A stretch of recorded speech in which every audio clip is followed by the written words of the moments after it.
You have your armies. You have your ships. You have your dragons. Everything you've ever wanted since you were old enough to want anything. It's all yours for the taking. Are you afraid? Good. You're in the great game now. And the great game is terrifying. Most of us expected the season finale of Game of Thrones to reveal that Jon Snow's mother was not some tavern wench, but Ned's sister Lyanna, and we also figured that she was carrying Rhaegar Targaryen's child. But this, ever so quietly, confirmed what we have long believed, that Jon Snow is not a bastard. It's hard to make out what she whispers in Ned's ear as a first name. Our guess is Aerys. But one thing that is true is that his last name has way too many syllables to be Snow. It sounds almost certainly like Targaryen, the name you'd give a true-born son, which would confirm our theory that Lyanna and Rhaegar married before he died. Last episode, in the lead-up to the battle, Davos and Tormund were certain about one simple fact. Jon Snow's not a king. No, he's not.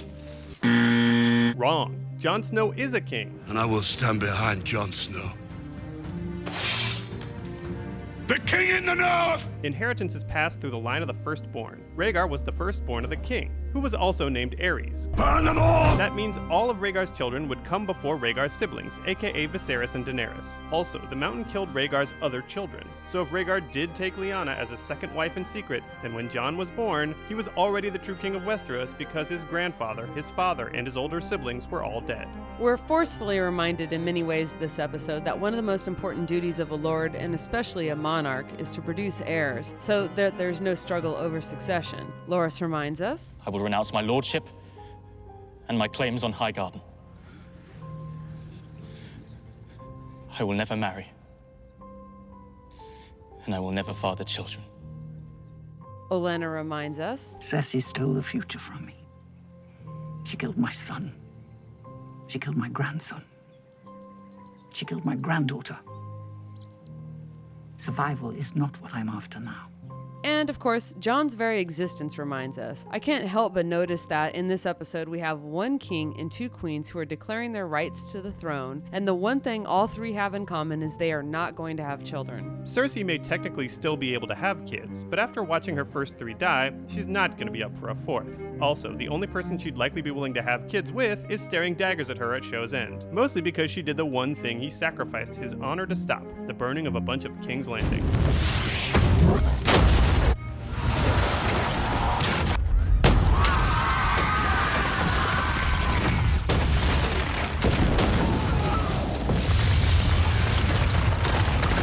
Daenerys speaks to Daario about needing to get married, which is all good and well, but there's a good reason to believe that when she unwittingly sacrificed her unborn baby to try to bring Drogo back, that destroyed her future fertility. How did my son die? He never lived, my princess.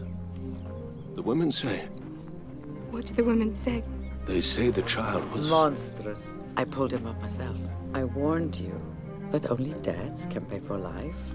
She is the mother of dragons, but probably not of future kings or queens.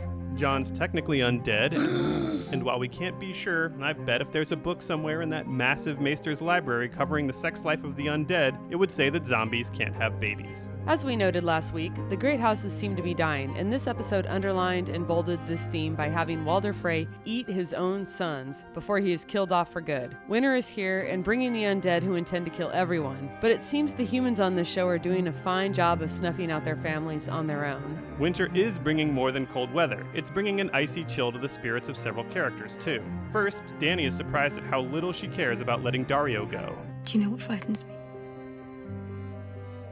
I said farewell to a man who loves me.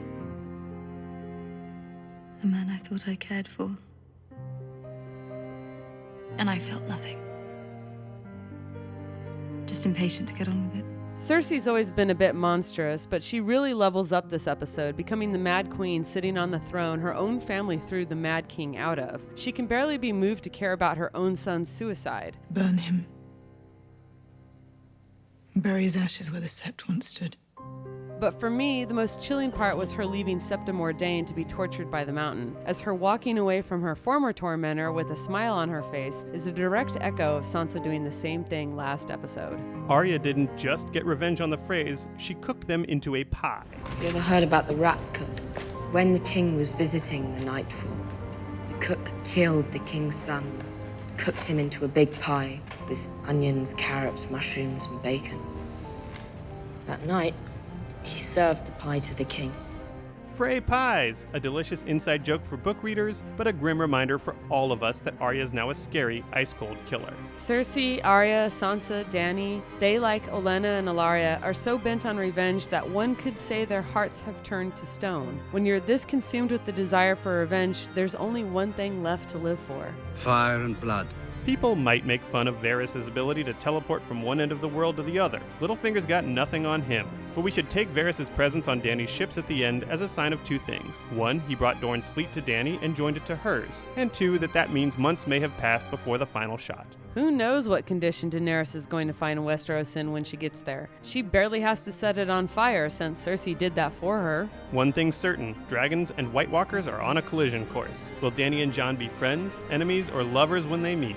We'll find out next season on How Slate.